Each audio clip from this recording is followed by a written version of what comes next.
to the Essential Scares podcast, the only show that dares to ask the question, is it essential? I am your host, Corbin, and with me today, as always, is Alan. Bobby, what's so interesting about your crotch? You gonna share with the class? No.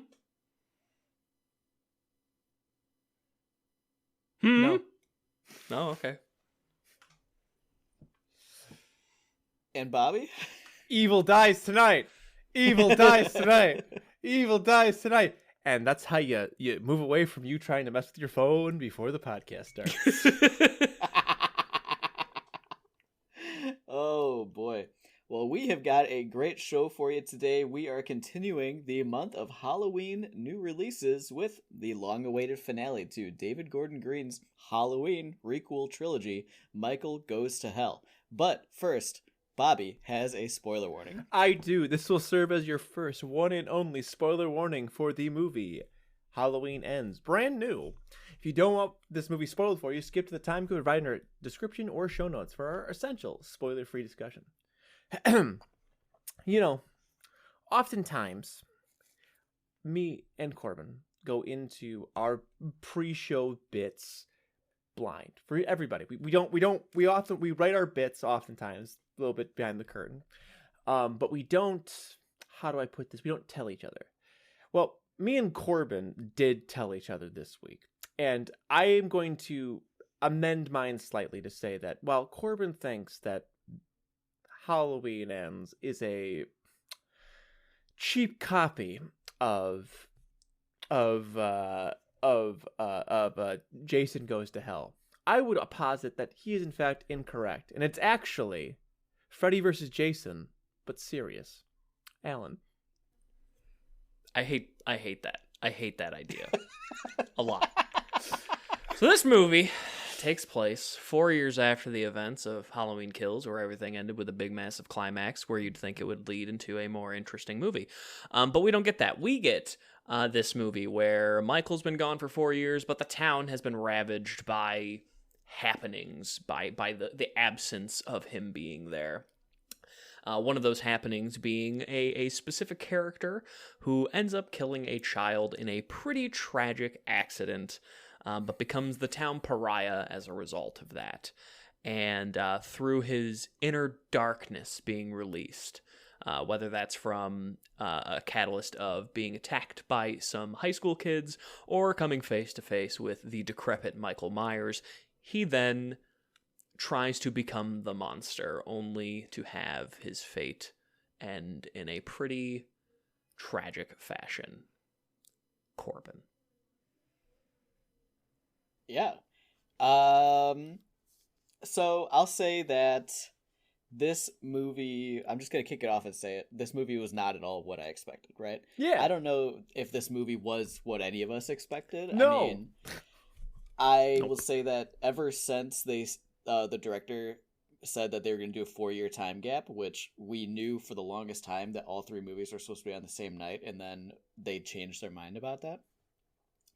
After that, I started getting really curious about what the movie would be like and like what that was going to mean, right? Because clearly the story that you can tell with three movies back to back to back in a 18-hour period versus, you know, a trilogy ender set 4 years later are very different. So like it was weird because, you know, I know a lot about Halloween, but you end up going in like curiously blind. And I think that I've only watched it once, but on first watch, that led to disappointment. And I'm glad that I watched this movie early. I watched it on Thursday night, which is as early as I could have watched it compared to the review. Time of review is Monday, so it's been 4 days. Because I think that, like, in a lot of ways it works in ways that I didn't think it did on Thursday. And I'm glad that I sat on it over the weekend, you know? You fool. You fool. You thought it was going to be Bobby Island, but it is indeed Allen Island. No comment. I don't know. Okay, so I know Alan feels very differently about this movie. So I'll say my opening statement is that this movie isn't what I expected it to be. And at first, that led to like almost the typical like fan anger. Like, this isn't what I wanted. But over the days, it's been like, okay, but maybe it might have been what I should have wanted. I'm not 100% there yet, but I've been all over the place over this weekend on this movie. This was not the conversation I was expecting to come into today. I just want to be clear on that. When we talked on Saturday, I was You're like, welcome. "Oh fuck." You can say I moved you just a little bit. You can say that. You're allowed to say that. I'm allowed to, but I'm not supposed to lie. My heart. Alan, how do you feel about this movie? To me, I just fundamentally didn't enjoy a Halloween movie where Michael Myers is more a cameo than a character. That's not at all what I wanted, especially out of this specific trilogy. Like when we watch Halloween 2018 and it's just such a good homage, it does its own things, it ratchets up violence, it creates, like, there are things there, it creates stakes, like, you know, then you get into kills, and we all were a little all over the place with kills. I mean, overall, you know, you get an incredibly super violent Michael Myers in that movie. It's his body count in that movie compared to his other movies is huge. It's you know, a big slaughter and gore fest. And then you get this kind of slow, more methodical end. And it just, I'm not saying that you can't do that, but it's just not how I really wanted this to end. Like, I don't necessarily want it to just be Michael. I don't want it to be Halloween Kills Part 2, where he just slaughters a bunch of people. But, like, I wanted more of him in general in this film, and there is just a massive lack of Michael himself for me in this film. I took the middle road here at this point, where I guess Corbin actually took the middle road here. I saw this movie. I saw it on Friday, so I saw it pretty. And I decided to enjoy myself a little bit, so I poured myself a glass of my beverage. I sat and I just sat and enjoyed it. And I will say that Halloween Ends is a flawed but ultimately successful attempt at what they were trying to do. But to Corbin's point, it was not what we think we wanted. But I think at the end of the day, Halloween Ends gives you what you actually need. For Halloween to actually end, for it to actually be as successful to its name, it gives you what you actually need. And I think that's important. Is it slow and then very fast and then slow again? Yes. Are there parts that made me go, okay, and like kind of laugh to myself? Yes. But on the whole, right, those are little fun moments in this movie that, like, its flaws I would argue, do not detract from it as many as they are, right? It simultaneously, I would say, if I'm going to give this like a thing that would go, a quote from Bobby from the Essential Scares podcast, it simultaneously goes from camp to high concept back to camp in a way that doesn't feel foreign and doesn't feel ever like it's out of sync from one another, which I think is really good, even if it wasn't intentional. I don't know. I could never know, right? So, jumping off of that, today, I rewatched Halloween Kills today. I watched the extended edition. It was the first time I'd watched it since last year when we all watched it together. And I'll say that watching Halloween Kills, again, not only kind of re-locked in my score and how I felt about Halloween Kills, which, if you didn't listen to us last year, I gave it a 3.5 out of 5. It also ended up making me feel a little bit better about Halloween Ends. Because as much as I love 2018 and the original and a lot of the other ones, Halloween Kills is like ratcheted like all the way up. And I think that after rewatching Halloween Kills, I was like, this is an unsustainable pace. Like, there's just no way a third movie could like could actually amp up again, right? And I think that like that's part of maybe why it wasn't set on the same night, because like you almost need that time between to cool it down, because otherwise it's like, well, why aren't we amped up, right? And your exact comment that you just said, right, about the movie, successfully or not, going back and forth between camp and high concept and camp, I think if you were to rewatch all three of these movies, that's actually the trademark of this trilogy. And I think it's very I think you're right. Because I think you're right, yeah. Halloween Kills, when I was rewatching it, I was like trying to think like, oh, all the scenes that were memed, all the things that like we make fun of over the last year, they just feel like campy, like 80s things. Like if I saw that in a movie from 40 years ago, I probably wouldn't think twice about it. But because it was new, I was like, oh, this isn't even funny. Like, this is what I want at all. And I think that there was almost an element of taking Halloween too seriously, I think, in the rhetoric, and rewatching it just as like another Halloween movie, right? There's like 12 of them. It was like, oh, okay, like it's just fun. Michael kills people a lot, and like he's almost like the Michael that we're getting in Ends is more Michael almost than the one in Halloween Kills. Yeah. Who is like, I liked Halloween Kills a lot, but it's almost not a Halloween movie. It's really more of like a Friday the 13th almost. Like he's like so far off that edge. Well, okay, so no, it's a Halloween. Whenever they brought in the Curse of Thorn shit, I think like I think it was like 5 and 6. 4, 5, 6 are that's the Curse of Thorn trilogy. I think Ends actually feels a lot like a Curse of Thorn movie. I think Kills feels more like a Curse of Thorn movie personally, but I don't disagree, because it almost feels like, I would say that the Curse of Thorn movies at times feel like spec scripts, but and I don't think Ends does necessarily. Yeah. I don't think Ends does. Mm-hmm. And I think the idea of like, we brought up Corey Cunningham, who weird looking dude, weird looking actor.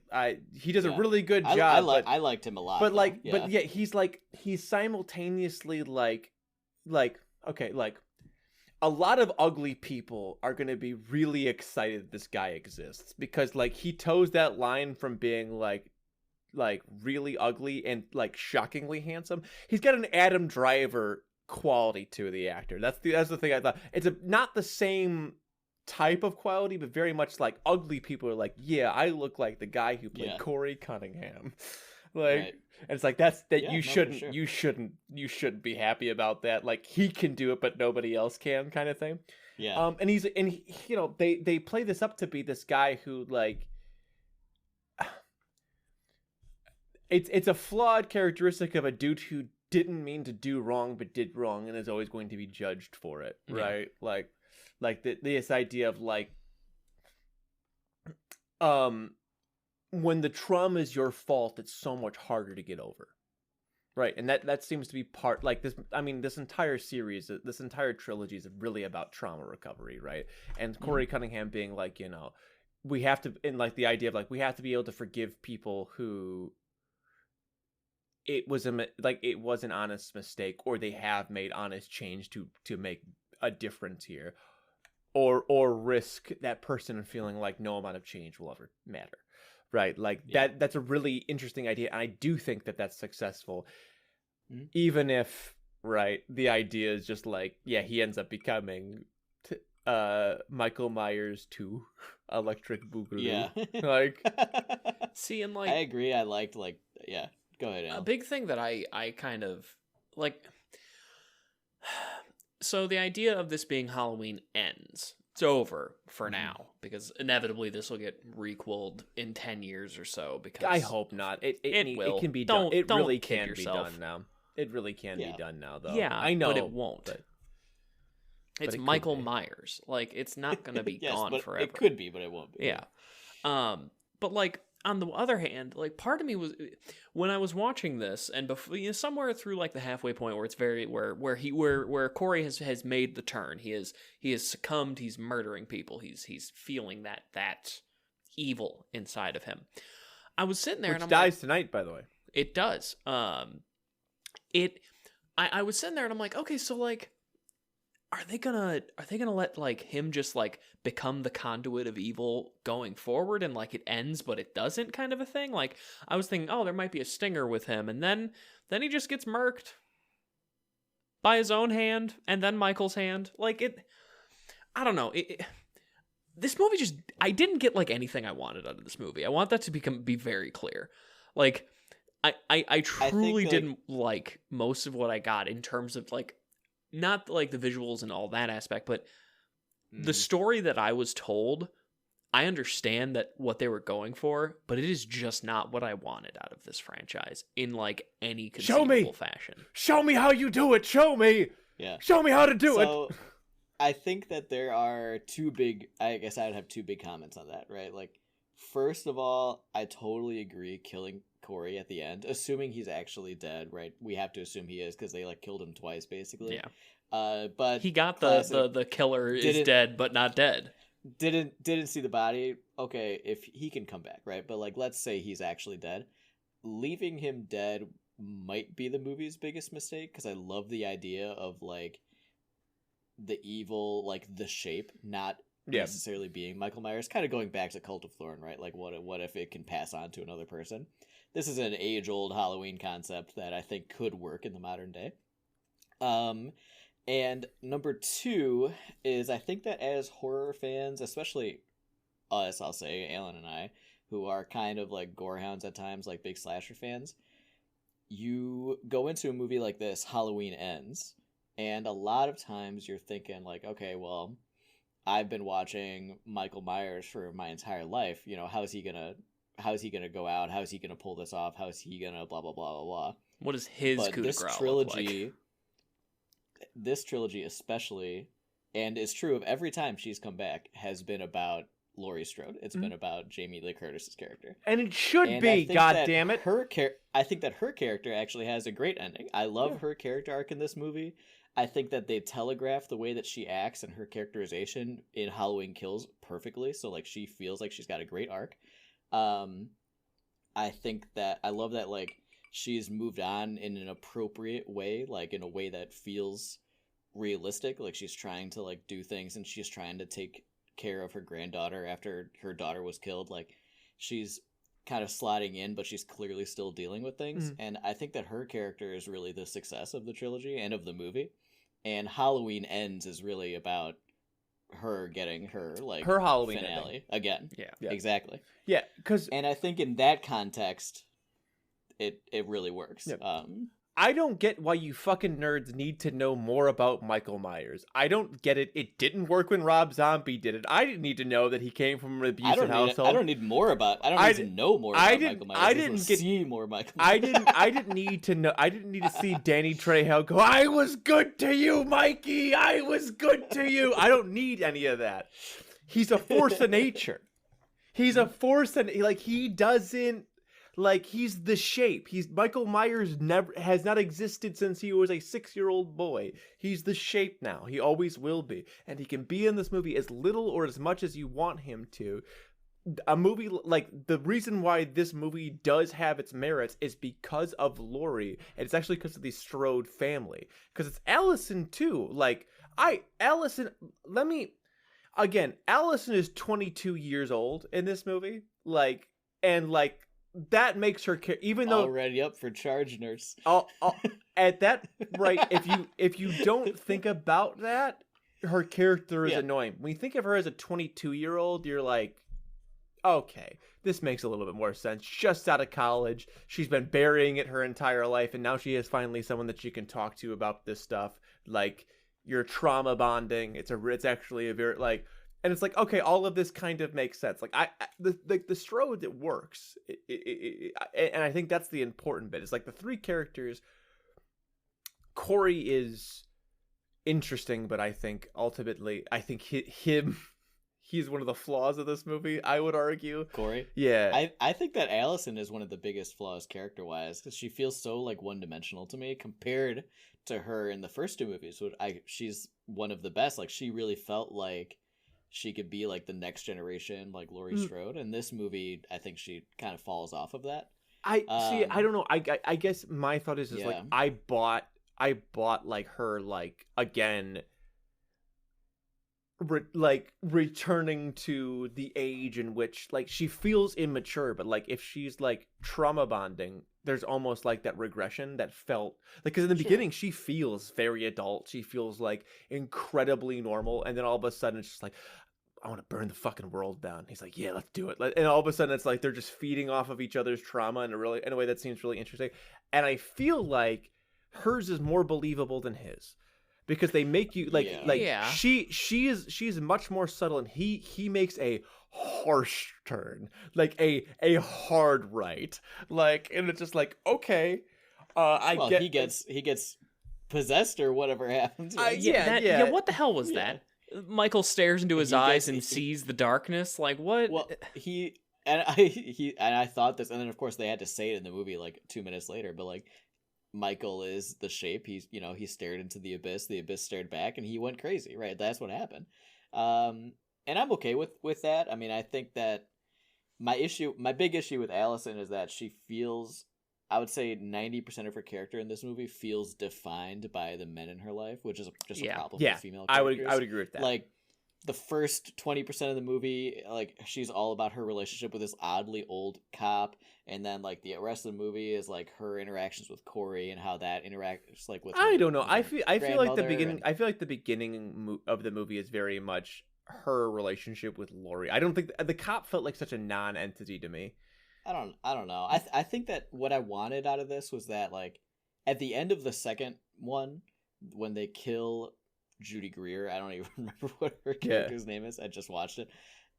I was really waiting for that character's loss to be a core component of this movie, and maybe setting the movie 4 years later and not like 2 years or something. Like, we almost like skip past it, and I wish we could see some of that be like a primary story element, especially with Allison. I always was thinking it was I was like, okay, I agree with you. I would say that it's there underneath, but you never get a proper payout for it, because the only payout for it is like when she's yelling at Laura, when she's yelling, it's like, my parents died because of you, because your obsession, because of this, that, and it was like, okay, so that's like, but like, it's such a small bit.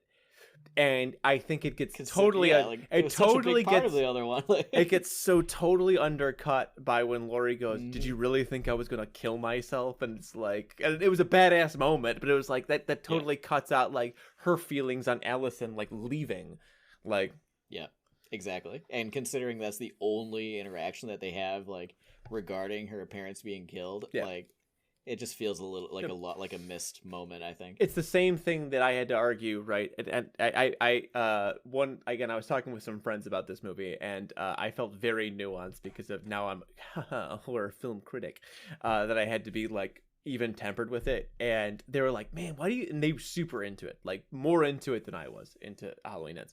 And they're like, man, why do you think Michael Myers like hid in the sewers for this long? And my response was, well, because, you know, the plot needed that to happen.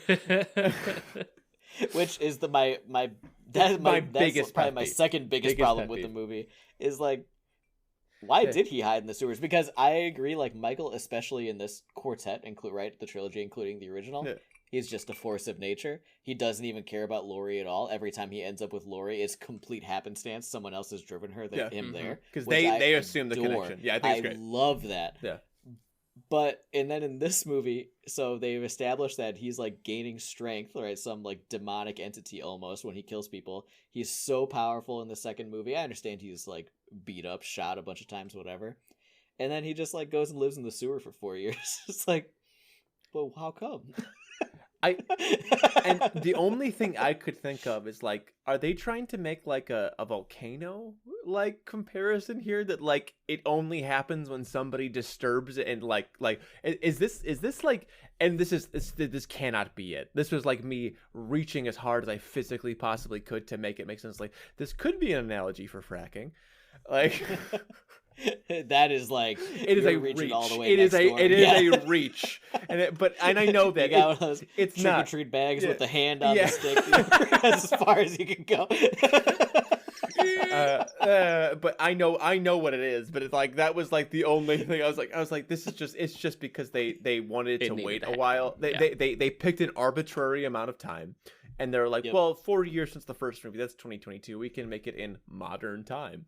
So yeah, I wish it was just like 1 year later, and that the Corey stuff was just further in the past. Because like, who cares? Yeah. And then you could just be well, like, they wanted you to remind you of Michael Myers. Yeah, I mean, it should still be on Halloween. I just mean his incident could have been like 2015 or whatever instead of like, or even I don't know, like, because his whole thing was that the kid was afraid of Michael Myers, right? And it was recent because it was the year prior, but this town has been afraid of Michael Myers for 40 years, so I think you could just like hand wave that. That happened a little bit earlier. Michael comes out again in 2019. 1 year later, now he can live in the sewer for a year. He only comes out on Halloween. That's like, I would have been okay with that. But I struggle. It was another thing. It was a throwaway thing to make him feel bad about it. I struggle with her still being angry about it 4 years later. I think post-trial, post-time after that, hear me out. I don't know what it's like to lose a child, but I would imagine in that time period, you'd go, I don't like you. You killed my son, but I know it's not your fault. And like seeing them live a life, you'd be like, you wouldn't like actually like go after that person. I don't know. It felt very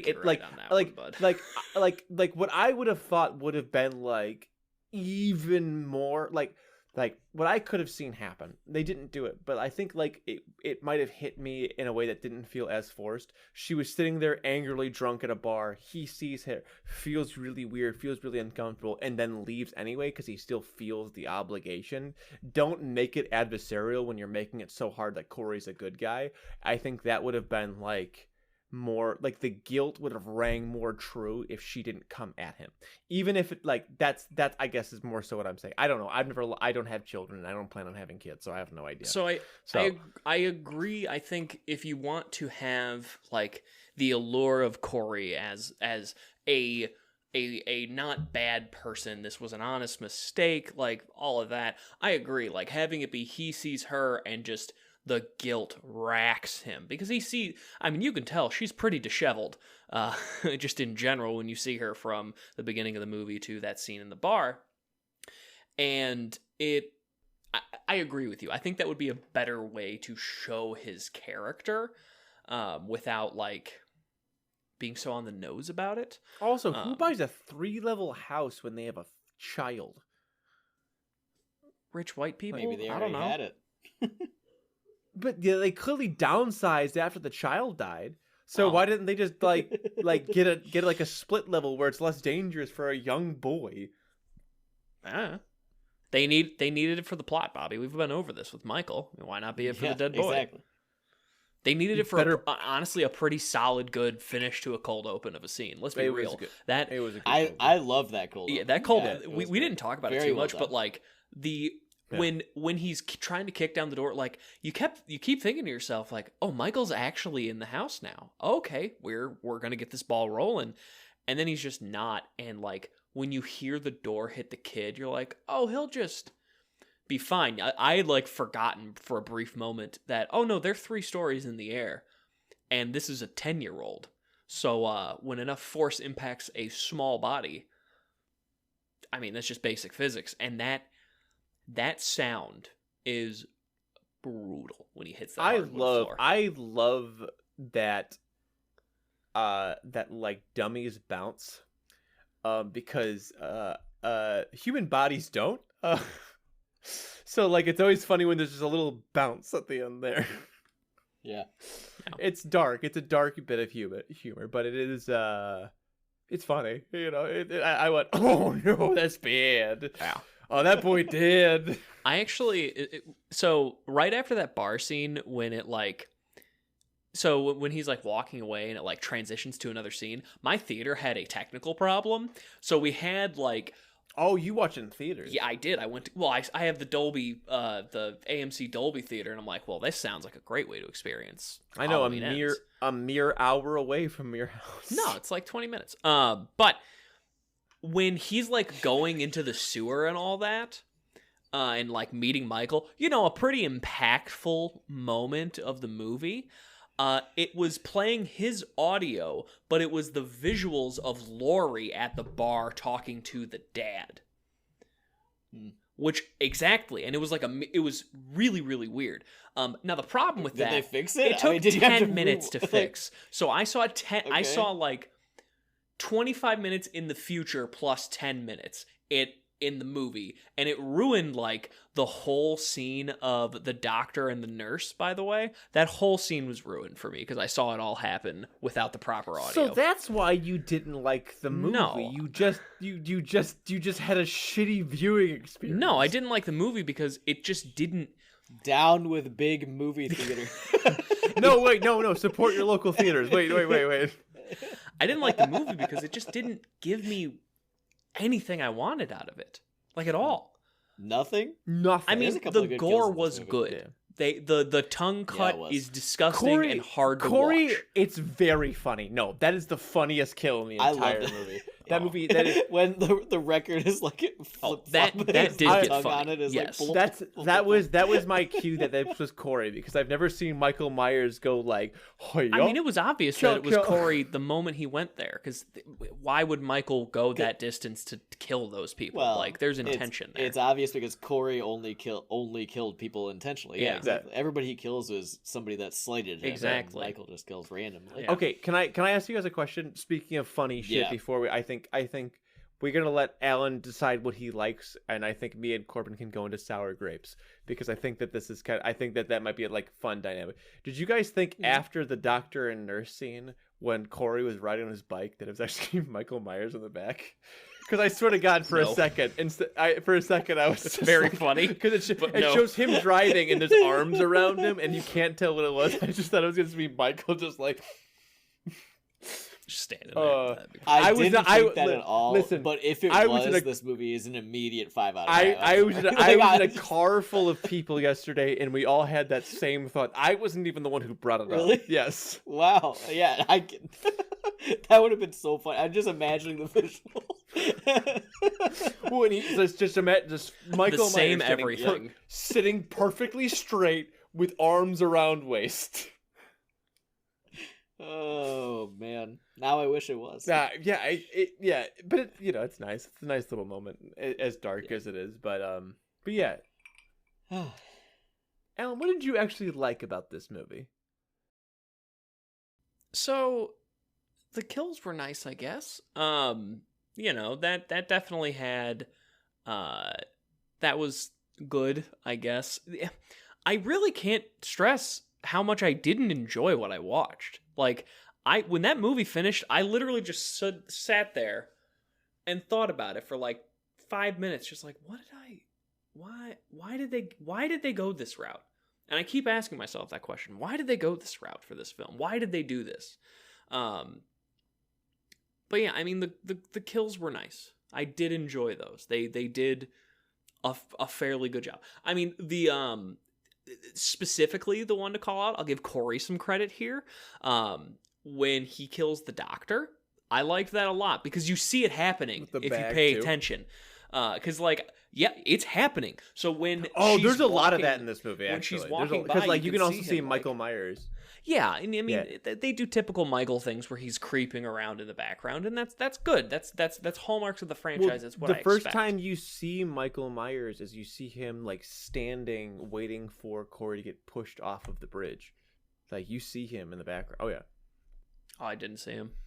yeah. There's a lot of stuff in the like, and you also see the male girl from The Last Drive-In get killed in the background. Although apparently her kill is actually going to be in the special edition when it comes out, because like she had a full Yep. kill. She's the front desk person. Darcy the male girl. Yeah, Darcy from, the male.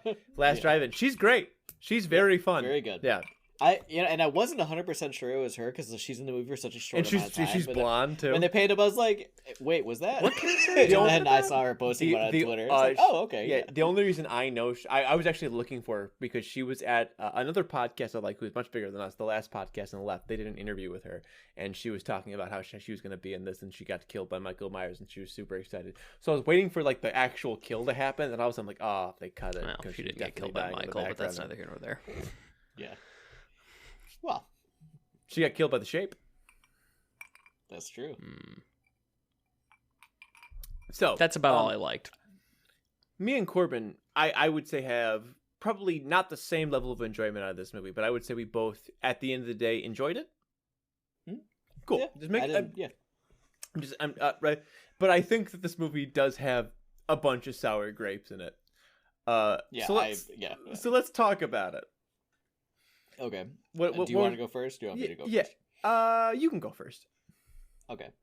So, there's, like we said, a bunch of stuff, but I'm gonna pick 3 and assume that Bobby's gonna say some other things.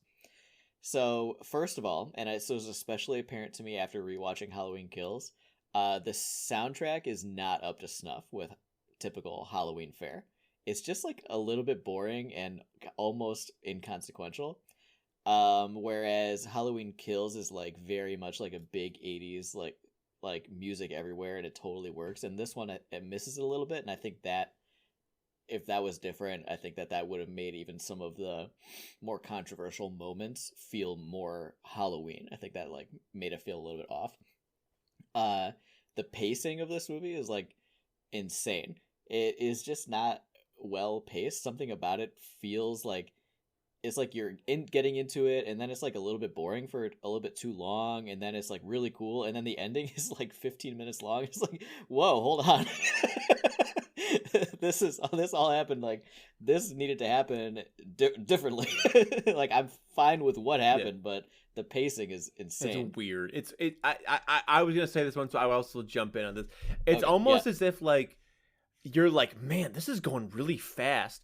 And then right as you start to get like you start being like, okay, gonna look at my phone, it starts ramping up again, and then only for a second. So you're like, oh fuck, and then you're like, okay, and like, and in a lot of ways that is good in a slow burn movie. This is not that. This movie is not paced like a slow burn. So it's like you're never like, you are always like, do I have time to look at my phone? Because like the slow parts are not like, there's no dread escalation. There's not like the mood isn't growing. You're just kind of like, it's like if you're on like a roller coaster with a really long buildup, but the buildup was just like going straight, and then suddenly it just dropped like straight down. We're gonna go straight again. I think like, that's the curse of like leaning, like of having this movie be equal parts like a high concept fucked romance as much as it is a slasher flick, because they want to give you the payout from kills, and they want to give you the depth of a movie that isn't a Halloween movie. So and that leads perfectly into my third one. I think that this one fails a little bit as a sequel, more than a little bit even, to Halloween Kills, because there's a bunch of like characters and plot lines that are totally dropped for no reason that they could have tied up. Like, we don't see the sheriff until the very end. He has like a cameo basically. He's a huge part of the other two movies. Like, I would have liked to see him in this film. Laurie's relationship with Hawkins, I'm sorry, it doesn't feel super realistic to me that they are basically committing to each other in the hospital in the second movie, and then 4 years later they're like, whoa, hey, how are you doing? They like, should have been in a small town. Like, yeah, we should have just skipped past them getting together, and they should have been together in this movie. So that was, I felt, such a miss. I think I will say, I agree with you on that. I think they didn't want to kill Hawkins, and they didn't know how to get him out of the house. But it's really easy to just be like, hey, I forgot, I told Al, like, she gets off like, they had to fight with Allison. Just something dumb. They had to fight with Allison, and he's not here. He comes in, and like, she's like, I'm going to kill she's playing up the I'm going to kill myself angle, because she knows that Corey's somewhere lurking around. And so she goes like something to like, hey, I screwed up the pie. Can you go get me like pumpkin or whatever? Yeah. And then he's gone, and he comes back at the end. And he's like, oh my God, why did you do that? You can't ever do that. It's like, and then she goes, well, evil had to die tonight. And then it would have even tied it even better. Right. And the final survivor of Halloween 78, the original, the other girl, the young girl that was being babysat, she survives the second movie. Yeah, she's a bartender. Not even mentioned.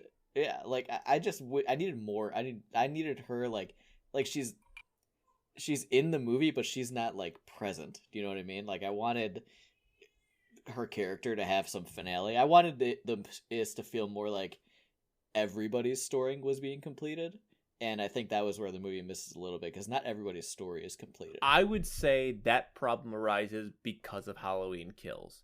Like if Halloween Kills doesn't exist, or existed in a way that didn't have so many, like, you could still kill off the same characters, but they didn't make it such a big deal that these people are like so impacted by Michael Myers.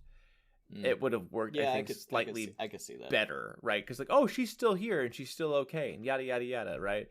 And you know, Laurie realized that, like, you know, did she really like him, or was it like they could have made that work? They just didn't. I agree with you 100%. Why is a 22-year-old man fighting teenagers? Like I saw band geeks in high school. Yeah. Those are his mortal enemies. Listen. I don't know a single 17-year-old. Right? Let's say they're 17, right? Because I don't know a single 17-year-old who would step to anybody before high school age. They think we all can fight. Right. Very few of us can, but they think we all can throw goddamn hands. Nobody would. It's just the assumption. Yeah. Well, because we're older, so therefore we must all have the strength of their dads, right? Like period. Like seriously, there's just no way. That like, and the fact they that are the most unbelievable antagonists parts of this movie. Yeah. Period. Yeah. Like absolutely. Yeah. Terrible. It was like they wanted to make sure they killed high schoolers because that's like part of Halloween. But it was like, where are we going to get high schoolers? Everybody's so old now. Yeah, and that comes back to the whole, like, this just wasn't what I wanted. I know you guys said you were going to have sour grapes, but I have more. You're not allowed to. It's too late. You're not allowed to. You're only allowed to say the good bit. Here's another bit, and this is the most Alan bit of mine entirely. Ooh. Right? Corey, right? His whole shtick is like, Michael let you live, and then they show the really, like, the woman, the old lady from Kills, who's like the really like, and she's still alive, like it's no big fucking deal, and it's just like that undercuts the whole thought. It undercuts it, it's like come, like, just let her be dead. Like, you can still have it be like her holding a picture of her sister. She was your neighbor, and you let her die. Much. Yeah, it might mean more, actually. Okay. Right? Okay. Yeah. Like, I also will say, I mentioned a couple times, I do wish they would have brought back Evil Dies Tonight, just a little bit. Like even just like at the end. It also, like, they don't say it that many times in No. Halloween Kills. It's not quite the meme that we made it out to be. But like, so at the end, just like Laurie looking as like Michael Myers is getting like chewed up in the grinder, and just like, Evil Dies Tonight, and just have it be like that. It actually would have like tied things up really nice in that way. It would have like said like, fuck you, the meme isn't that big of a deal. Like, it actually works here, and it would have turned it back around, because I think that would have been in theater something that people would have like clapped for. You know what I mean? Yeah. And like, you lose that. I would have been like, hell yeah, dude, Evil does die tonight. Fuck yeah, dude. That also like accentuates how bad of a line that is near the end of the film, when the one cop says to the sheriff, we don't do it like this, and the sheriff, that line is the bad one, because it's like, do you not remember 4 years ago when there was a 100-person mob trying to kill a man in the streets, and we don't do this for Michael Myers? Are you fucking kidding me? Like, well, tonight we do. Yeah. That was like the cherry on top of me being like, this was not the movie that I wanted this finale to be. You know what? At it all. Wasn't the movie that you wanted, but it was the movie it was meant to be. I promise you, you would have been pissed off if it was Michael Myers like stalking Laurie Strode again. Everybody knows you would be. Everybody would be like, but that's oh my not the god, movie that I wanted either.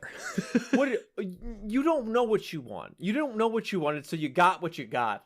Sure. That's my thought. Is nobody knows what they want because everybody online is like, it should have just been like Halloween 2018. It's like, no, it can't be because you'd be mad that's too derivative, and you didn't like Halloween Kills, which tried to be Halloween 2018 but like over the top, and so they went a different way with it. And ultimately, is it flawed? Did they fuck up? Yeah, sure, there were fuck ups throughout this movie. Me and Corbin named 6 of them, right? But and Alan named others, some of which I agree with, some of which I think Alan's being a little baby about. That being said, right, it's the movie that you got, and it's definitely not even close to the worst Halloween movie. Yeah, it's sure. not even close to the worst Halloween canon.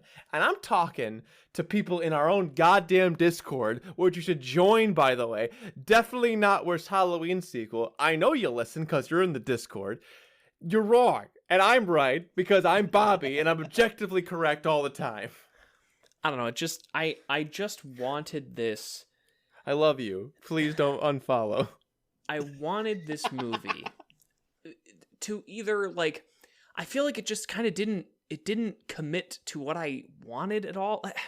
It's hard to phrase what the problems that I'm having. Like, if they're gonna go down this route of like, the town is affected by this. Like, there's just, throughout the years, there's different murders and suicides and all sorts of bad things that happen.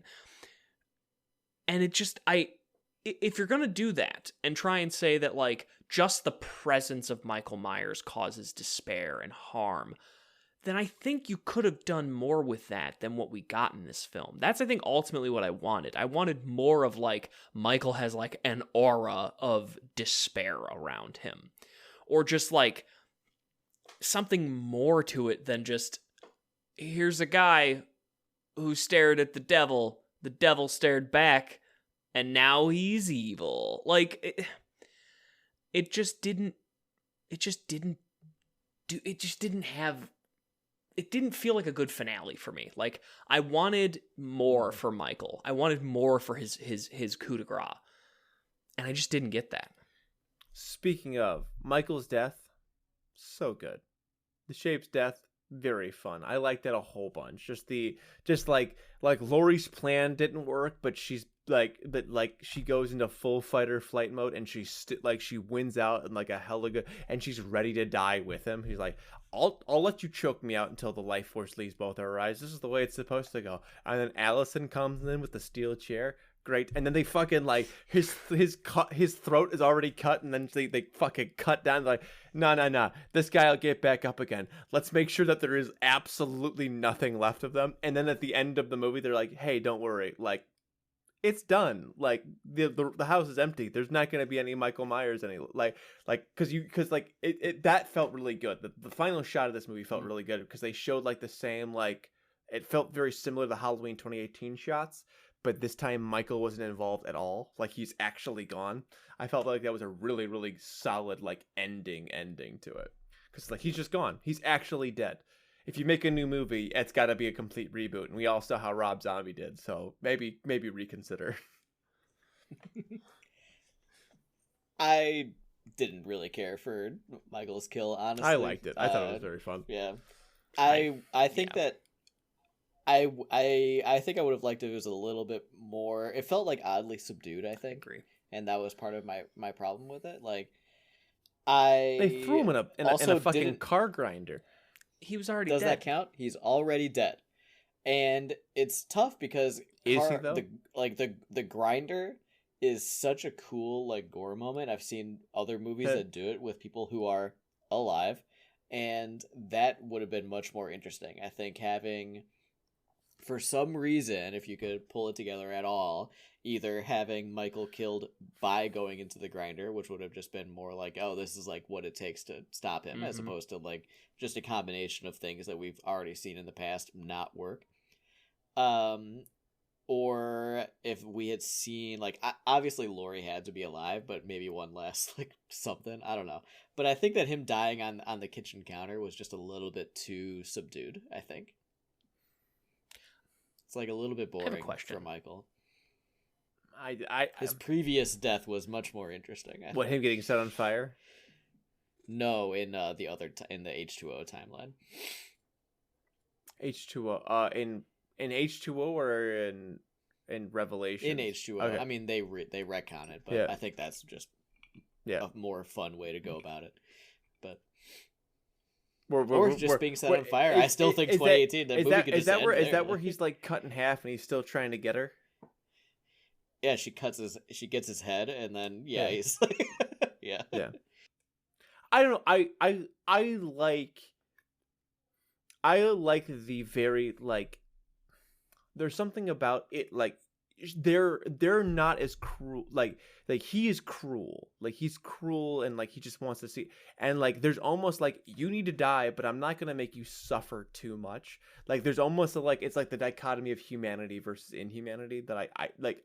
I'm thinking about it out. Like, why do I like this? Because I thought it was really good. Because like she ends up holding his hand, and like she waits for him to go, and there's a humanity to Lori there. Like I think that is like like it's almost like it's the most human she's truly been in this entire since the first movie. Because like even in this movie, like she is so trying to be well adjusted. And like that's like the first time where you truly see Laura like I hate you with everything, but you're at the end of the day you're still just a person, and like you don't deserve to die with dignity, but you don't deserve to die alone. Like I'm not going to give you the indignity that you've given so many people. Like I think that there's a niceness there, and then the symbol of the shape has to die in such an over the top way because Michael Myers just couldn't. That's my thought. I liked it. I might be alone in that, and that might be my Bobby Island moment, but it's okay. I have all the coconuts anyway. I don't know. It just felt like a weird way to just see Michael. I mean, the machete or not machete, like the kitchen knife is iconic, so it is good. It's cool to see him die in some way to that, but it's just.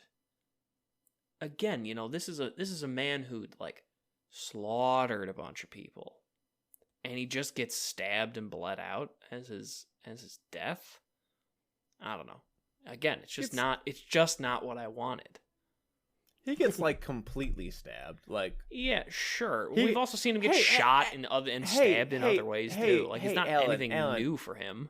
Incorrect. You're actually wrong. He gets his throat slit and he gets it right, which is like your favorite thing. So yeah, like, but it was a fine. Put some respect on his goddamn death.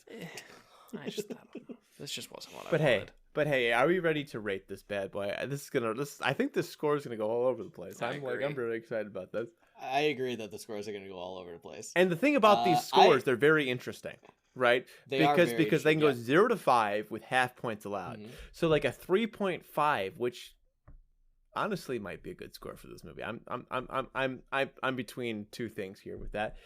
Is an acceptable score, but like say for instance like a 0.75 like Alan might give like a weenie, totally unacceptable and illegal in this instance. Very much so.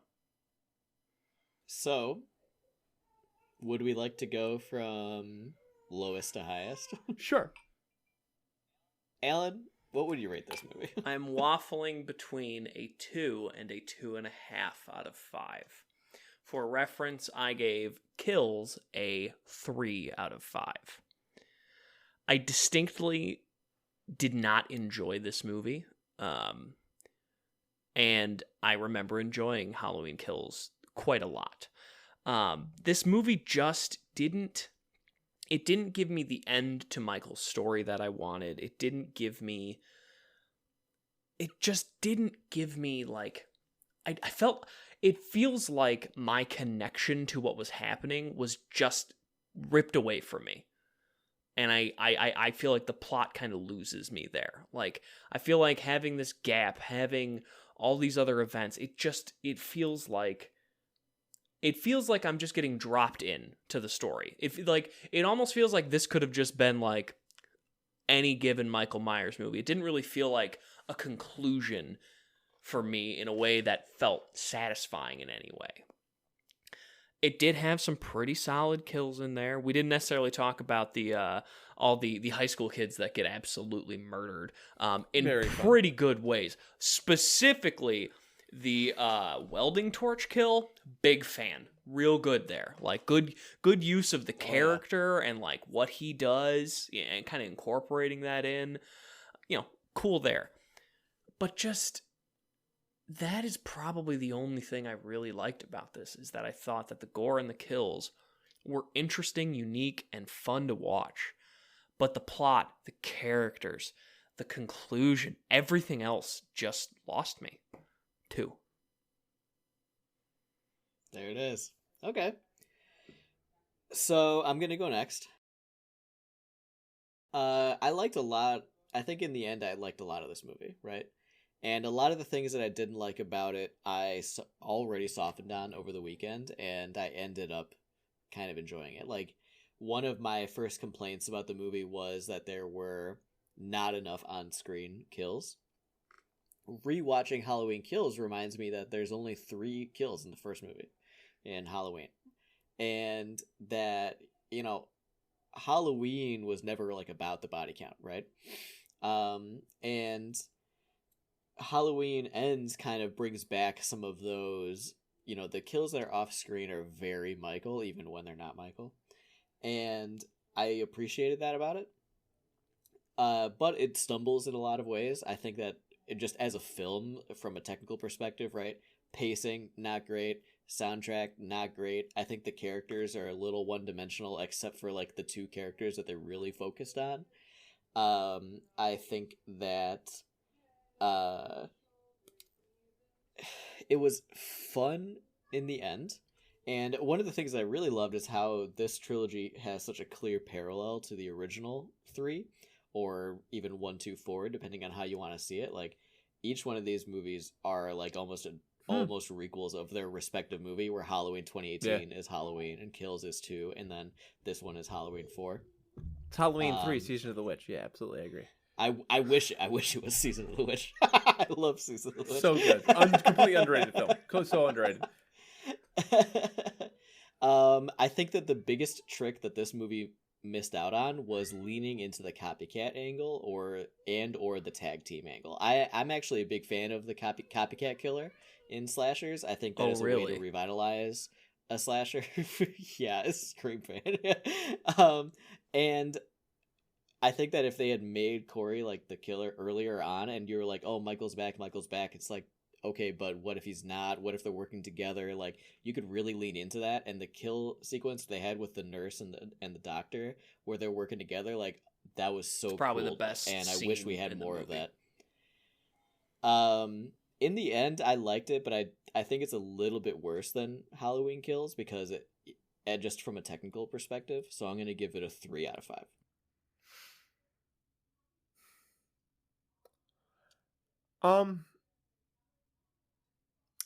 I will say that I came into this movie enjoying it, and I was struggling between 2 scores, realistically. And I think the more and more I've talked about these movies, and this trilogy as a whole, Halloween, Halloween Kills, and Halloween Ends, the more and more I realize is Halloween is a very stark and very difficult movie to top, and the movies after it kind of wind down in a way that is very, very appropriate, right? And I also will say, looking at my score for Halloween Kills, I gave Halloween Kills a 4, and I do think, right, well, I'm never wrong, I do think that Corbin is more right in saying that Halloween Kills scores a 3.5 out of 5.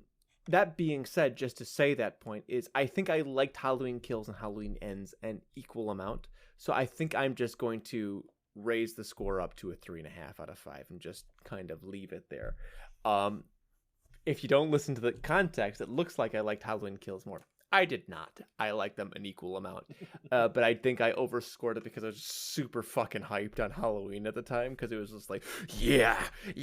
And this, I feel like I am a little bit more Even keeled. Well, I would say much a better critic than I was then.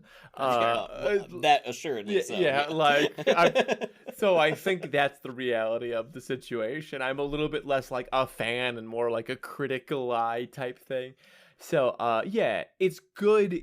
I would say it's flawed, but it's really like it reminds me of how I feel about Hellraiser, the original Hellraiser, the first one, where it's like I love this movie. It's really fun. I'd watch this movie again. I'd take the time to watch this movie again. It's a good time. Not as quickly as I've watched Hellraiser 2022, but I'd watch it again. But like it's a flawed movie. It's not perfect.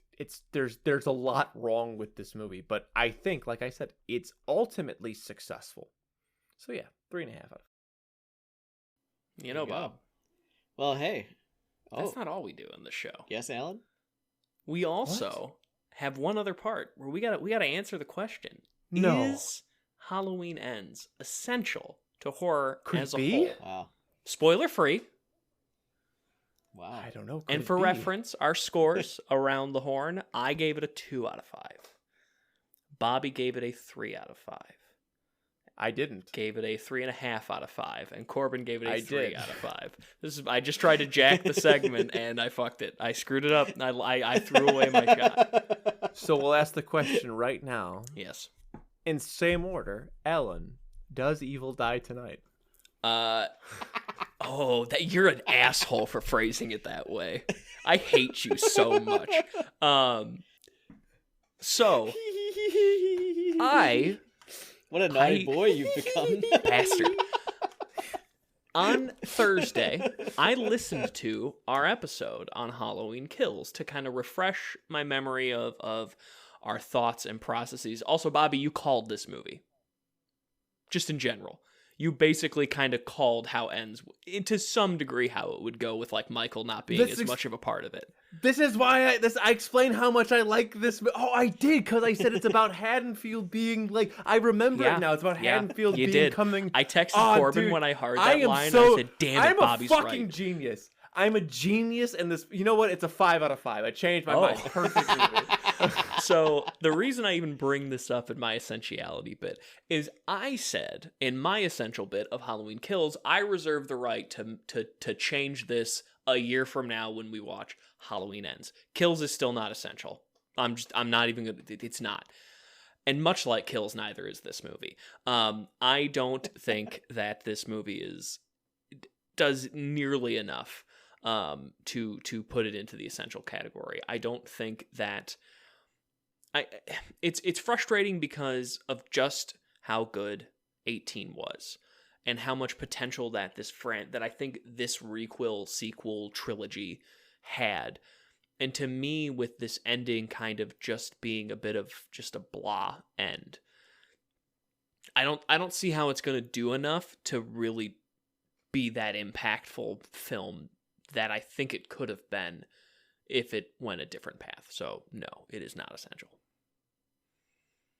Just for reference to all of us, what did we give? Did we all said say no to Halloween Kills? Yes. Okay. I stand by that. That makes sense. I stand by that. Yeah, I also do. So going into Halloween Ends, I mean, I enjoyed Halloween Ends. Do I think that is an essential horror flick? No. I mean, Halloween itself could do with or without this movie. I mean, even like I've been saying it since 2018. I stand by it now. There didn't even need to be 3. It could have just stopped with 2018. That movie could, with no changes, could have been a one and done. And I think that would have been perfect. And as much as I ended up enjoying even, Kills in this one, it is just not like, it's just a dumb slasher in the end. And that's okay, but that doesn't make it essential. I will say that we didn't need these 2 sequels. We didn't at all. Halloween 2018 is actually a really good ending to the Halloween movies, period. And I'll watch Halloween 1 and 2, and then this one I'll even give it that, right? Even if they, I'll even just watch Halloween 2018, Halloween 2010, right? Halloween Kills, it's a it's a dumb slasher, but ultimately not needed. But and I was very willing to say that Halloween Ends is unessential. I liked it a lot, but because I called it, I'm gonna have to say that Halloween Ends is still not essential. I really needed it. I really liked this movie, but at the end of the day, right? If I could go into a time machine and know that they're never going to make another Halloween movie, I'd say this movie is essential. But because I don't have that technology, a true ending, because I do not have that technology, and because the way that horror films tend to work, and especially when we talk about slasher horror film, the fact that they remade shot for shot Psycho, and they're no doubt going to make, and they already have made a Psycho TV show. It's just there's no way. Tells you everything you need to know. Yeah. There's no way that we're never going to see Michael Myers again. I think that this is a really good ending for Michael Myers, and this should be the end. And if it is essential. I reserve that. If by the end of this podcast, right? There hasn't been another Halloween. In the next 6 months to 20 years that this podcast continues, right? That if there has been another Halloween, this becomes a yes. I'm just reserving that judgment. But as it stands right now, knowing what we know about cinema, hey Siri, remind me to check in with Bobby if Halloween Ends is essential on October 17th, 2030. Okay, we're here for it. I totally agree with that. I will say, like, one last thing that I did really like about this movie, I like that it's just intentionally over. Yeah. So many franchises leave it a little bit open, and I even lamented the fact that it wasn't left a little bit open. But it's kind of nice that it's just it's done. I like that. It's over. I would prefer that it's done. I would think it's essential if it's done. Well, remember Blumhouse doesn't have the rights anymore, so the next Halloween movie will be from a completely different. It will be direct to nothing DVD. To do with oh no! It's gonna be like Carrie 3 streaming all over again. Ugh. Coming to be near you. Speaking of Hellraiser, Hellworld. That's right. We're bringing it back again, starring Henry Cavill. What are your handles? Where can we find you guys? Oh boy, you can find me anywhere at Corbangering or talking about Warhammer at Bolters_Bourbon. That is actually my primary social media on Twitter right now, because that's just where I like to talk about Warhammer, and that's the thing I like to talk about the most outside of this show and horror. What have I been up to? This past weekend I hosted my Halloween party, so that was like the last 4 or 5 days of my life, like getting ready for that and baking. We do a dessert exchange, which is super fun, and I made cupcakes, and I think they're pretty good. And Bobby's wife made chocolate balls. I don't know how to call them.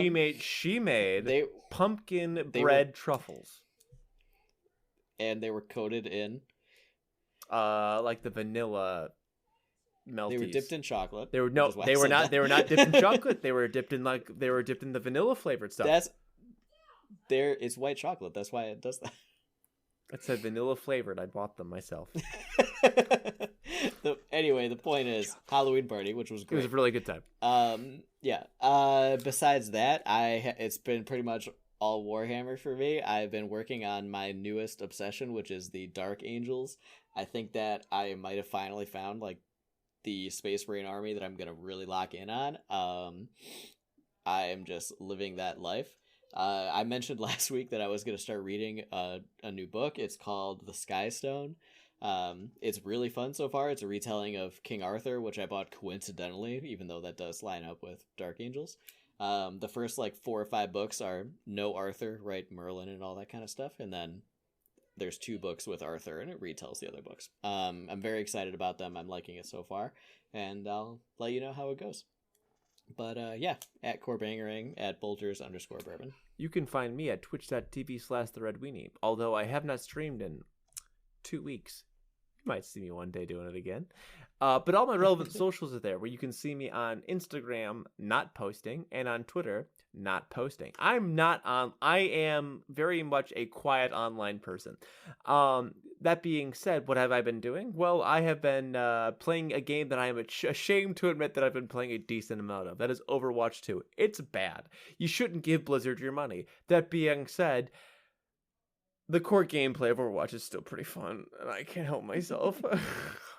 The trauma that Corbin and I had to experience yesterday of Bobby being the ringer was just rough, ladies and gentlemen. Let me tell you, it was brutal. If you've ever tuned into my streams, which I know you haven't, because only one of our fans has very often, he's no longer a fan, he's just more so a friend. I know you guys haven't. You'd know why that hurts them so bad, because I am well and truly bad at first-person shooters if they aren't made by Blizzard Entertainment. So yeah, it was really it was a fun time last night to play with my boys, and Corbin was very bad, and Alan was a little bit better. Twitch.tv/TheRedWitty. You can find me at a Seal Punter, where I'm tweeting about my computer I built. Woo!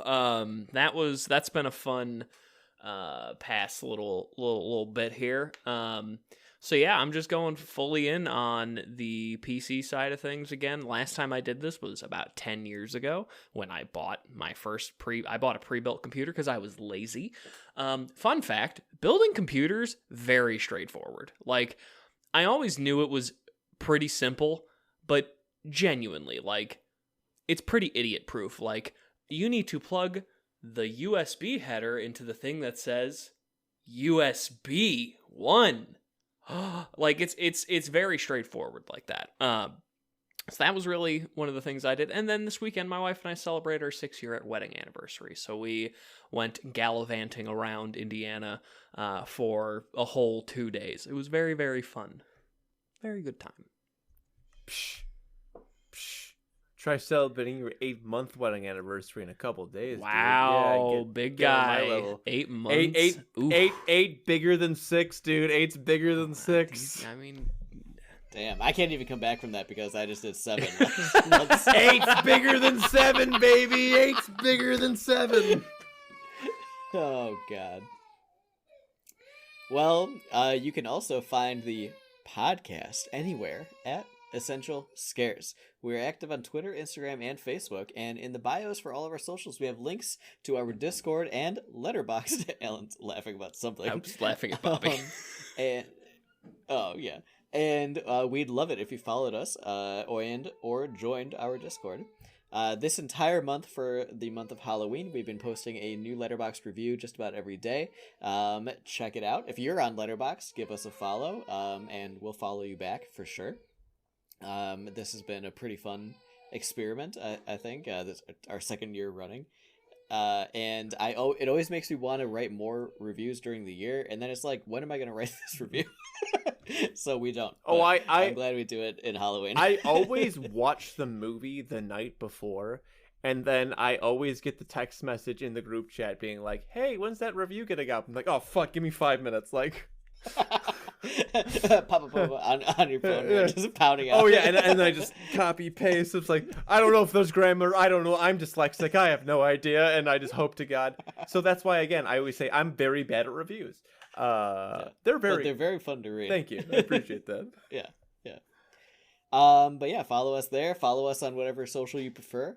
If you like the show, give us a thumbs up, a subscribe, a rating, a review, whatever strikes your fancy. It all helps the show, and it all makes us feel extra good. Mm-hmm. And share it with your friends, your family, whoever that might like horror or just like listening to 3 kind of alright guys. Next week, we are finishing off our theme of new releases for the month with yet another VHS film. That's right, it's VHS 99. But thank you to everybody for listening and watching. Thank you to Alan and Bobby for being on the show with me.